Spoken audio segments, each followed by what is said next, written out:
জানিয়ে দেব সর্বশেষ আপডেট বাংলা সংবাদের শুরুতেই শিরোনাম। ওবায়দুল কাদেরকে যশোর ক্যান্টনমেন্টে রাখা হয়েছে, গোপন তথ্য ফাঁস করল পিনাকি ভট্টাচার্য। এবার রিমান্ডে চাঞ্চল্যকর সব তথ্য দিয়েছেন হাসিনার সাবেক মন্ত্রী দীপুমনি। নির্বাচন কবে হবে জানালেন প্রধান উপদেষ্টার প্রেস সচিব। শেখ হাসিনা ভারতে ইন্টারপোল গ্রেপ্তার করেছে কিনা জানালেন সজীব ওয়াজেদ জয়।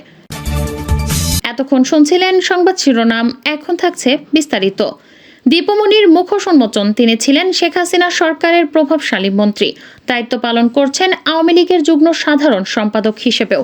ডাক্তার দীপুমনির চলনেও পোশাকে ছিল না আভিজাত্যের ছাপ, কথা বলেন গুছিয়ে, মুখে লেগে থাকত হাসি, কিন্তু এর আড়ালে গড়ে তুলেছিলেন ঘুষ, দুর্নীতি, লুটপাটের সাম্রাজ্য। 2018 সালে দেশের প্রথম নারী শিক্ষামন্ত্রীর দায়িত্ব পান। চেয়ারে বসেই রীতিমতো শিক্ষা ব্যবস্থা ধ্বংসের খেলায় মেতে ওঠেন, গড়ে তোলেন ঘুষ দুর্নীতির হাট। অবৈধভাবে ব্যাগে পড়েছেন কোটি কোটি টাকা, দুর্নীতির জাল বিছিয়েছিলেন শিক্ষার প্রতিটি স্তরে।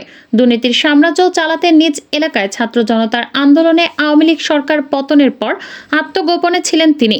এরপর গ্রেপ্তারের পর দুদফা রিমান্ডে নেওয়া হয় তাকে। আইনত নোট গাইড বিক্রি বন্ধ ছিল, কিন্তু আইনের ফাঁক গলিয়ে সহযোগী বই হিসেবে প্রচলিত ছিল গাইড বই।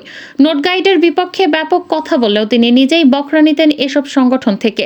এই সংগঠনের এক নেতা বলেন, আমাদের বাৎসরিক চুক্তি ছিল 100 কোটি টাকা, বছরে 4 বার 25 কোটি করে দিতে হতো। এছাড়াও বিভিন্ন উপলক্ষের দিনেও পাঠাতে হতো টাকা। তিনি শুধু যে গাইড বই প্রকাশনী থেকেই নিতেন তা নয়, ঘুষ নিতেন কোচিং সেন্টারগুলো থেকেও। এই প্রতিষ্ঠানগুলো আইনত বৈধ নয়, কিন্তু শ্যাডো এডুকেশনের আওতায় চলত এসব প্রতিষ্ঠান। এসব থেকে চাঁদার পরিমাণ নির্দিষ্ট না থাকলেও বছরে কয়েক কোটি করে চাঁদা নিতেন। ফার্মগেটের একটি কোচিং সেন্টারের মালিক বলেন, আমাদের ব্যবসাটা একটু অন্যরকম, আমরা বৈধ আবার বৈধ না, এজন্য সংগঠনের মাধ্যমে একটি চাঁদা তোলা হতো। সময় ভেদে নিরূপণ করে এই টাকা উত্তোলন করা হতো। ভার্সিটি ভর্তি কোচিংয়ের সময় দিতে হতো প্রায় কোটি টাকা, অন্য সময় দিতে হতো অর্ধ কোটি টাকা। এসব টাকা একত্র করে দেয়া হতো শিক্ষামন্ত্রী দীপুমনিকে। তবে তিনি টাকা নিজে গ্রহণ করতেন না, এগুলো নিয়ন্ত্রণ করত দীপুমনির ঘনিষ্ঠ লোকেরা।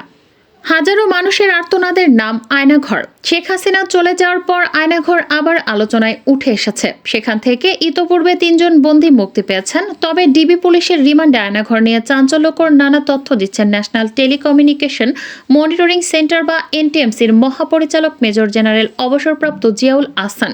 ডিবির প্রশ্ন ছিল, 2013 সালে আপনি র্যাবের ইন্টেলিজেন্স শাখার প্রধান ছিলেন, তখন শাপলা চত্বরে এতগুলো মানুষ মারার প্রয়োজন কি ছিল? জবাবে তিনি বলেন, তৎকালীন আইজি, ডিজি এবং পুলিশ কমিশনার আমাকে বিশেষ দায়িত্ব দিয়েছেন। আমি চেষ্টা করেছি যে কোনো মূল্যে শাপলা চত্বর ফাঁকা করার। আমরা ফাঁকা গুলি করেছি, তবে সেখানে কোনো লোক মারা যায়নি। যদি লোক না মারা যায় তাহলে নারায়ণগঞ্জের লাশ পাওয়া গেল কেন? ডিবির এমন প্রশ্নের জবাবে জিয়া বলেন, সেগুলো নারায়ণগঞ্জে মারা গেছে। নারায়ণগঞ্জের 7 খুনের বিষয়ে জিজ্ঞাসাবাদ করা হলে তিনি বলেন, ওই ঘটনায় সাবেক মন্ত্রী মোফাজ্জল হোসেন চৌধুরী মায়ের মেয়ের জামাই এমদাদ জড়িত। সেভেভ মার্ডারের পর সেখানে আরও 2টি খুন হয়েছে, ওই 2টি খুনই আপনি নিজে করেছেন। এমন প্রশ্নের জবাবে জিয়া বলেন, কি বলেন, আমি এসবের কিছুই জানি না। প্রধানমন্ত্রীকে আমি বিভিন্ন সময় নানা বিষয়ে সতর্ক করেছি। তাকে প্রশ্ন করা হয়, বিএনপি নেতা ইলিয়াস আলীকে কেন গুম করেছেন? ফার্মগেট থেকে জাতীয় পার্টির এক নেতাকে তুলে এনে কেন হত্যা করেছেন? ইলিয়াস আলীর বিষয়ে জিয়ার কাছে সুনির্দিষ্টভাবে প্রশ্ন ছিল। ইলিয়াস আলীর স্ত্রী তৎকালীন প্রধানমন্ত্রীর কাছে যাওয়ার পর তিনি আপনাকে ফোনে বলেছিলেন ইলিয়াসকে ছেড়ে দাও। তখন আপনি ওই সময় বললেন ইলিয়াস আলীকে কিছুক্ষণ আগেই শেষ করে দেওয়া হয়েছে। এ সময় জিয়া কোনো মন্তব্যই করেননি। দিল্লির তাবেদার কর্তৃত্ববাদী হাসিনার দুঃশাসন থেকে মুক্তি পেতেই ছাত্র জনতা গণঅভ্যুত্থান বা বিপ্লব ঘটিয়ে আওয়ামী লীগ সরকারের পতন ঘটিয়েছে। ঢাকার রাজপথ রক্তে রঞ্জিত এবং গণহত্যা করে শেখ হাসিনা পালিয়ে গেছেন ভারতে। গুলিতে শহীদ হয়েছেন হাজারো ছাত্র জনতা। এর আগেই 15 বছর দেশের শাসন কাঠামো ভঙ্গুর অবস্থা করে ফেলেছেন। বিচার ব্যবস্থা, নির্বাচন ব্যবস্থা, অর্থনীতি সহ সব সেক্টর ধ্বংসপ্রাপ্ত।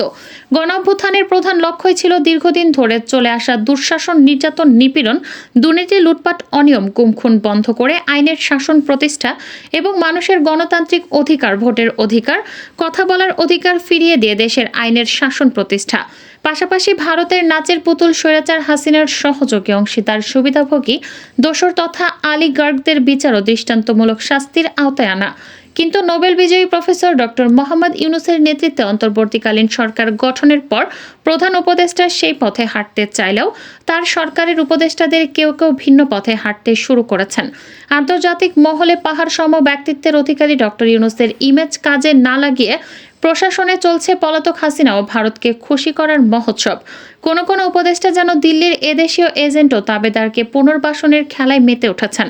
ফলে ডক্টর ইউনূসের সরকারকে অযোগ্য প্রমাণে ভারত ও আওয়ামী লীগের সহযোগিতায় তাদের দেশীয় দোসরদের প্রত্যক্ষ মদদে একের পর এক বিশৃঙ্খলা সৃষ্টি করা হচ্ছে দেশের অভ্যন্তরে। যাদের দু একজন উপদেষ্টা দায়িত্ব এসব শক্ত হাতে নিয়ন্ত্রণ করার, তারাও নামমাত্র সেই দায়িত্ব পালন করছেন। আবার নানাভাবে আওয়ামী দোসরদেরই পুনর্বাসন করা হচ্ছে সরকারের বিভিন্ন স্থানে। আর এক্ষেত্রে সরকারের মধ্য থেকেই কেউ কেউ কাজ করছেন বলে অভিযোগ রয়েছে। ছাত্র জনতার নজিরবিহীন অভ্যুত্থানে প্রধানমন্ত্রিত্ব থেকে পদত্যাগ করে গত 5 আগস্ট ভারতে চলে যান শেখ হাসিনা। এরপরে 8 আগস্ট শান্তিতে নোবেল জয়ী অর্থনীতিবিদ ডক্টর মোহাম্মদ ইউনূসকে প্রধান করে বাংলাদেশের অন্তর্বর্তী সরকার গঠন করা হয়। এরই মধ্যে অন্তর্বর্তী সরকারের কাছে দ্রুত নির্বাচনের দাবি জানিয়েছে বিএনপি সহ একাধিক রাজনৈতিক দল। এমন পরিস্থিতিতে শেখ হাসিনা নির্বাচনে লড়বেন কিনা তা নিয়ে প্রভাবশালী মার্কিন সাময়িকী টাইমস ম্যাগাজিনের সঙ্গে কথা বলেছেন তার ছেলে সজীব ওয়াজেদ জয়। টাইমস ম্যাগাজিনের এক সাক্ষাৎকারে জয় বলেন, তার নির্বাচনে লড়ার বিষয়ে এখনো কোনো সিদ্ধান্ত হয়নি। আমার মা দেশের পরিস্থিতি দেখে বেশ বিচলিত ও হতাশ, কেননা গত 15 বছরে তার সব কঠোর পরিশ্রম এক প্রকার ব্যর্থই হতে চলেছে। নির্বাচনে নিজের অংশগ্রহণের বিষয়ে কোনো সিদ্ধান্ত নেননি জানিয়ে তিনি বলেন, আমরা কখনোই রাজনীতিতে আসার ইচ্ছা কিংবা রাজনৈতিক উচ্চাকাঙ্ক্ষা ছিল না, কিন্তু বর্তমান পরিস্থিতিতে কে জানে। তবে আমি এখনো নিজের বিষয়ে কোনো সিদ্ধান্ত নিইনি। কোটা আন্দোলনের সময় নিজেদের পারিবারিক হোয়াটসঅ্যাপ গ্রুপে আলোচনার প্রসঙ্গ টেনেছেন জয়। বলেন, আমরা কোটা আন্দোলন দেখে হতবাক হয়ে গিয়েছিলাম।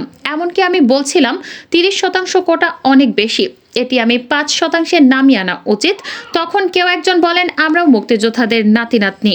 তখন আমি মজা করে উত্তর দিয়েছিলাম, সেজন্যই আমি 5%-এর কথা বলছি। এর আগে নির্বাচন নিয়ে মার্কিন সংবাদ মাধ্যমে এনপিআরের এক সাক্ষাৎকারে ডক্টর মোহাম্মদ ইউনূসের কাছে জানতে চাওয়া হয় যে সেনাবাহিনী বলছে অন্তর্বর্তী সরকারের মেয়াদ হবে 18 মাস। অন্যদিকে বিরোধী দলগুলো নভেম্বরে নির্বাচনের দাবি করে আসছে। এমন পরিস্থিতিতে আপনার জন্য 18 মাস সময় পর্যাপ্ত কিনা? এমন প্রশ্নের জবাবে তিনি বলেন, মানুষ এই সংখ্যাগুলো ছুঁড়ে ফেলে দিচ্ছে। যত মাস বা বছর প্রয়োজন জনগণ দিতে প্রস্তুত রয়েছে। কেউ কেউ আবার বলছে যে এটি দ্রুত করা উচিত, কারণ আপনি যদি দীর্ঘায়িত করেন তাহলে আপনি অজনপ্রিয় হবেন এবং সবকিছু এলোমেলো হয়ে যাবে। আবার কেউ কেউ বলছেন, না, আপনাকে সংস্কার শেষ করতে হবে, সুতরাং আপনি দীর্ঘ সময় ধরে থাকুন, কারণ আমরা সবকিছু ঠিক না করে বাংলাদেশ 2.0-তে যেতে চায় না। তাই এ নিয়ে বিতর্ক চলছে। তিনি বলেন, সংস্করণ 2.0 অর্থ এটাই, আমরা পুরনো স্টাইলে ফিরে যেতে চাই না। তাহলে এত জীবন দেওয়ার কি অর্থ থাকলো? এর কোনো মানে নেই। তাই আমাদের একটি নতুন নির্মাণ শুরু করতে হবে।